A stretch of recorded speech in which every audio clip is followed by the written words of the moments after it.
Hi guys, and welcome back to Keep Smiling Adventures, and in today's video we are doing the Before You Ride Cycling UK's new route, the Rebellion Way. I've just got back from it, a 230-mile bikepacking route all around Norfolk. So in this video we are going to go through everything you need to know, difficulty rating, wild camping, and just generally everything you need to know.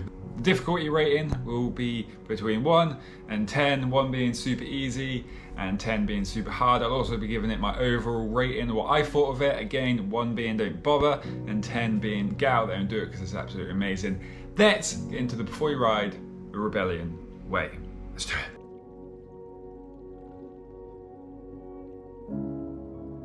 The Rebellion Way is Cycling UK's newest bikepacking route based in Norfolk. A 230-mile, 370-kilometre route taking you all around one of the flatter areas in England. This route gives you a good chance to spend 2 to 4 days on your bike with some coastal riding, gravel trails, old castles and plenty of places to stop along the way. This route uses a variety of different types of ways, but mostly consisting of quiet country lanes with some sections of off-road. The off-road sections you do encounter are nothing too difficult with minimal climbing. Ride for meandering around with lots of old castles and ruins to stop and admire. The route officially starts in the city of Norwich, but as it is a loop, you can start anywhere.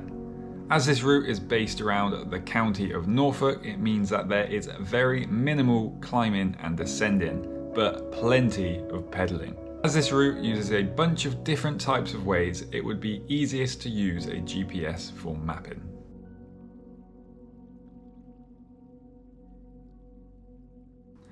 The Rebellion Way is going to be a great beginner route for someone who doesn't like too many hills and doesn't have a lot of experience with off-road riding, as the off-road sections are very easy to ride, and being Norfolk means there is very minimal climbing. This route is more about the things you see along the way over the riding. So if you like old structures, castles and ruins, then you will probably really enjoy this route, as there are plenty of places to stop along the way with plenty of history to learn about. If you enjoy stopping at tea rooms, cafes and old country pubs, then you will also have a good time on this route with plenty of opportunities for refreshments. If you are looking for a ride with lots of exciting off-road trails, then I'd say this route is not for you, as for the majority of the time it will be on quiet country lanes and not on off-road trails. The off-road trails you do encounter are mostly quite short.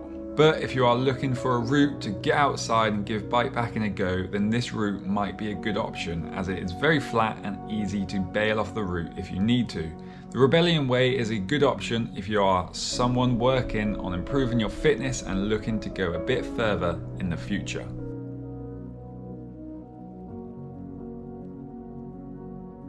While this route is mostly backcountry lanes on paved surfaces, it does occasionally go off-road, so it's not quite a road bike route, but you really don't need to have anything special for this route. As long as you have a little bit of tread on your tyres, you will be fine. Anything from around 30mm tyre width will be best, as you will be wanting something that rolls well on tarmac. A touring bike, hybrid or gravel bike will be your best bikes for the job. Not much need for a mountain bike on this route.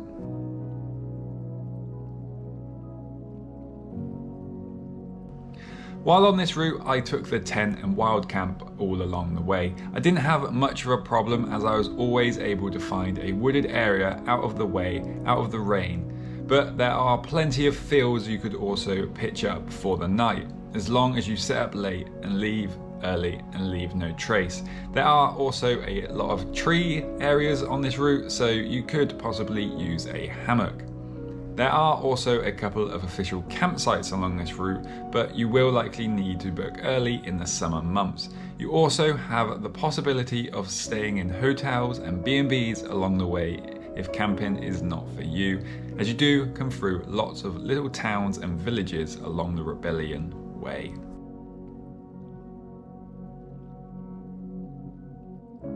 This route is well connected with trains, so getting onto the route using public transport is fairly easy.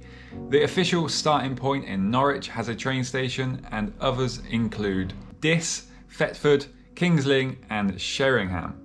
If taking your bike on the train, make sure you ask if you need to book a cycle reservation when buying your ticket, as spaces are limited and travel at quieter times.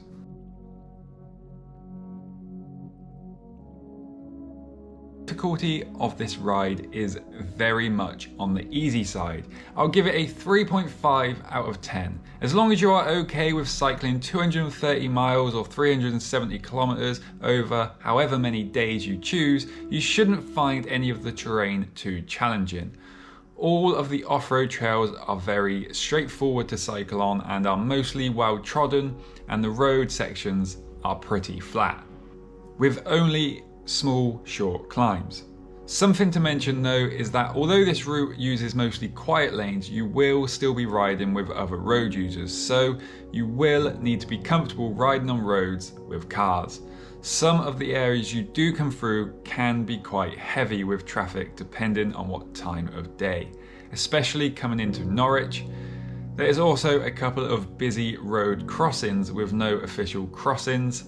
Again, depending on the time of day, they can get busy and can be quite hard to cross.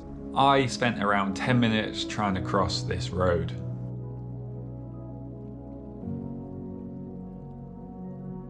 For me personally, it's not really the type of ride I truly enjoy, as it is a bit too built up and uses a bit too much road sections for me.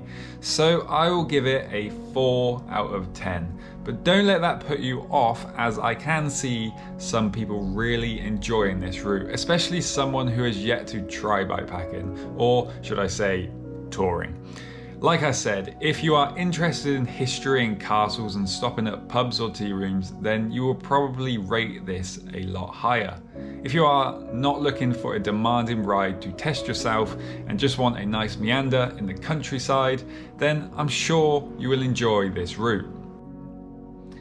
Okay guys, there we have it. There is the Before You Ride the Rebellion Way. Not exactly my type of ride, but I think if you are definitely a beginner or you've never been on a bikepacking trip and you want to go and try it out, this is definitely a good option, as it's nice and flat, nice and easy.